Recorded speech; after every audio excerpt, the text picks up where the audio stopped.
ചായക്ക് 15 റുപ്യ മതി. ഇപ്പൊക്കെ ചായ കേട്ടാൽ മുട്ട ഗ്യാസ് കുറ്റിക്കും എല്ലാത്തിനും റേറ്റ് കഴിക്കും. സാധനത്തിന് ഭയങ്കര റേറ്റാണ്.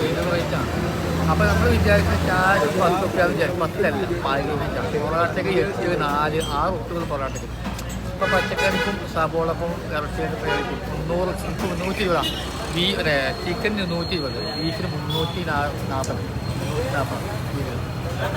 ഒന്നായിരുന്നു. ഇപ്പോൾ വില കൂടുതലാണ്. അപ്പോൾ ഞാൻ പറയുന്നത് വാങ്ങരുത്. വാങ്ങിക്കഴിഞ്ഞാൽ വാങ്ങി നഷ്ടമായി. അത് മീനൊക്കെ ആണെങ്കിൽ 100 300 കിലോ കിട്ടും. നല്ല മീൻ കൂട കേദറ അയില ചമ്മൻ എല്ലാം വരും.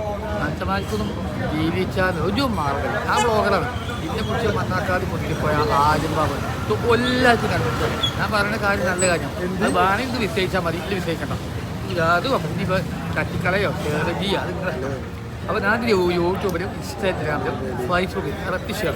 അപ്പോൾ ബീഫിന് കിലോ 300. കിലോ 300. അപ്പോൾ ചിക്കന് 160. ഇപ്പോൾ ഞാൻ ചോദിച്ച കിലോ 160. അപ്പോൾ വില കൂടിയില്ല കമ്മിയൊക്കെ. അപ്പോൾ ചായക്ക് പരിഗണന ഇപ്പോൾ ഗ്യാസ് കുറ്റി കിട്ടാതെ ഇപ്പോൾ പിന്നെ ഇലക്ഷൻ വന്നതിന് ശേഷം മുഖ്യമന്ത്രി അശോക് സംസ്കൃതി വിദ്യാഭ്യാസം ഗ്യാസിന് വില കൂടിക്കൊണ്ടേയിരിക്കണം. അപ്പോൾ എത്ര കാലം ഒരു മനുഷ്യന് പിന്നെ ജീവിച്ചാലും യാതൊരു കുഴപ്പമില്ല.